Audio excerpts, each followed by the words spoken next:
järgi olid sa 4, räägi need eelsõidud lahti, kuidas need läksid. Esimene eelsõid me 2 olime, seal lihtsalt oli hooga vähe, veel polnud päris hea, aga teises start oli väga hea, aga siis oli seal väike kontakti, siis ma tegin spinni ja siis sealt enam väga proovisin järgi jõuda, aga midagi seal palju ei tundnud. Ja viimasel sõidus oli stardis väike mingi jama, et peaaegu suri auto välja ja see natuke maha, aga proovisin jälle järgi jõuda uuesti. Aga vähemalt kõik oli nagu korras, et midagi väga hullu ei juhtunud. Vahepeal tuli ka väike vihmasabi, kui palju see rajaolusid muutus? No ikka oli libedam, pidi palju nagu kannatlikum, ettevaatlikum olema, et pidi nagu jälgima, et kuskil mingid vigaid ei lase pikaks või libisema, et hästi ettevaatlikult. Finaalis oli sul start oli ülihea, et räägi need finaalis on. Me enne finaali mõtlesime, vaatasime ja siis, et kuidas ilmud ja mis rehvid panna ja siis vaatasigi, proovin hea stardida, et rahulikult meelitada minema lihtsalt libedaga ja see tuligi väga start ja siis sain kohe teisena minema ja siis eelviimases kurvis sain mööda ja siis oligi edasi, panin nagu lihtsalt oma hoogu. Eelsõitude järgi olid sa 8. kohal, et ilmselgelt mitte see, mida sa ootasid, aga räägi natuke lahti, mis selle 8. koha taga on. No hommik algas sellega, et ei saanud kuidagi kiirust ülesse, aga eelsõidud ikkagi näitasid meile, et seal on võimalust nagu suruda. ja siuke, muidu me 4-5 olime ja viimane eelsõit siis kallis meeskonnakaaslane lükkas mul lihtsalt tiiru peale sinna ja nii me sinna jäingi ja sealt ei suundki paremat tulemust tulla. Ja nagu me teame, siis eelsõitudest tulevad suured punktid, et ega meil midagi enam kaotada polnud, et nüüd kõik mängu. Ja sealt edasi oli siis poolfinaal viimasest reast ja õnneks vihm on nagu meile vihm meeldib, et vihma tuli, mõned piisad ja kogu päev keerati tagurpidi. Poolfinaali võitsid ja finaali samuti, et mis need sündmuste käigud need autos seest olid? No poolfinaali me läksime lihtsalt suruma, et vaatame, mis tuleb, et midagi kaotada enam pole. Sealt alguses kohe saime viimasest reast, saime esimeseks ja tegelikult sealt oligi ainult kohta kinni hoida, et me kasutasime vahet ja siuke suht turvaline sõit oli. Ja finaalis on alati see, mis mul esikoha pealt on alati halb startida, et siuke pinge ja kõik on taga tulevad, et see kunagi tea, mis on. Ja siin ei saa valida ka ikkagi seda stardi kohta, et alati on siin rajal nagu vasakult poolt parem startida, aga start õnnestus ja saime minema. Ja jokker ja nii ta tuli, et hoidsime tempot üleval ja veel see ka, et kõige kiirema ringi ajad päeva suhtes meie ise endal sõitsimegi täna finaalis siis, et lõpuks saime üles ikkagist. Alustaks siis eelsõitudest, et kui vaadata neid tulemusi, siis oli nagu puhas rida, et esikohad ainult, et mis nende tulemuste taga on, kui lihtsalt või keeruliselt tulid? No nende tulemuste taga on ikka väga-väga palju tööd ja unetuid öid ja et niisama ei tule selles spordis küll nagu mitte midagi. Minul ei ole vähemalt kunagi tulnud, et pidanud väga palju vaeva nägema.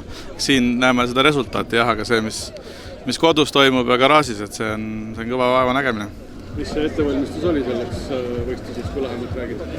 No peamiselt me tegelesime siis eelmise korra nende kahjudega, et nagu ma seal kuskil ütlesin ka, et oli Mäntväli otsast purunes rihmaseip, et see keevitsin selle vahepeal kinni, see oli mingi kõige kiirem, lihtsam lahendus. Saime finaali ära sõita, mis tegelikult viimasel ringil läks puruks, et saime lõpuni ja siis nüüd me siis otsisime sinna mingi paremat lahendust selle 2 nädalaga ja siis roolivõimendi probleemidega tegelesime ja natuke sellist silla seadistamist ja asja ka. Kuidas täna töötas kõik hästi või oli mingisuguseid hetki ka, kus tundus, et jälle mingi mure tekkimas? No see roolivõimendi probleem on endiselt nagu päevakorras. Ta on küll täna oli nagu palju parem, aga hea veel ei ole. Finaalis oli sul hea start ja lõpptulemusena esimesena üle joone. Oli seal vahepeal mingisuguseid selliseid hetki ka, mis sa tahaks välja tuua? Me ei oskagi sellest finaalisõidust küll midagi välja tuua. Tegelikult start meil ei õnnestunud finaalis, et meil oli see stardikoht oli hea, et ilmselt kui oleks kõrval startinud seal võib-olla need kõvemad pillid, mis seal tagareast tulid, et ilmselt oleks päris keeruliseks läinud. eelsõitude järgi olid teise koha peal, et räägi lahti, kuidas need eelsõidud läksid?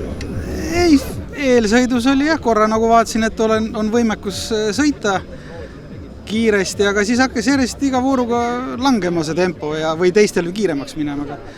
Aga ega kui oleks nüüd kuivaks edasi jäänud, ega selle kruntega on päris keeruline, aga just Rapu ja eks kõigil siin kõik on ennast aretanud kiiremaks ja Azarov on teinud päris kõva hüppe ja eks ma pean hakkama rahulikult mõtlema, mida veel paremaks või kas üldse saab paremaks. Kui rada muutus libedaks, siis autode erinevused võrdsustusid, et tuli see sulle kasuks see vihma? Jaa, see vihmaga oli tükk aega vaatasime, kas tuleb vihma, mis teeme, paneme vihmarehvi, ei pane, lõpuks vaatasime, et ei pane, aga kuna rada jäi niiskeks, siis läksime lihtsalt amordiklikkide kallale. Ja keerisime pehmemaks ja stardis oli ka hea õnn, stardiabi oli täpselt õige pöördega ja kõik klappis ja siis kui juba esimeseks sain, siis oli lihtsalt tuli hoida. Alustaks eelsõitudega, et tulemuste järgi olid sa seal 650 klassis täpselt keskel, 200 eest, 200 taga. Et mis selle tulemuse taga on, kuidas eelsõidud läksid? Eelsõidud tegelikult päeva alguses, ütleme, nad ei olnud kõige hullemad, aga alati saab paremini. Kiirus oli olemas, aga kuhugi jäi see nii-öelda esimene-teine koht. Finaali sündmused sinu vaates? Finaal, issand jumal, kust alustada. Algus oli väga jube, et olime seal kõik koos, närvid ei pidanud vastu, panin pidurit, jõudsin just uuesti teist taha. Ja ütleme, et finaali lõpplahendus oli tegelikult suhteliselt üllatav. Sulle konkurents oli selle 5 sekki trahvi, eks ole? Jah. Aga kui sa nagu enda sõidust räägid, et kuidas jokkeri taktika ja kõik nii? Jokkeri taktika, ma ütleks, et oli suhteliselt õige, et võib-olla oleks pidanud minema ring varem, aga ei tea, kas see oleks midagi üldse muutnud. Muidu üldiselt finaal sõitsin kindlalt, stabiilselt, suhteliselt head aega, et võib rahul olla.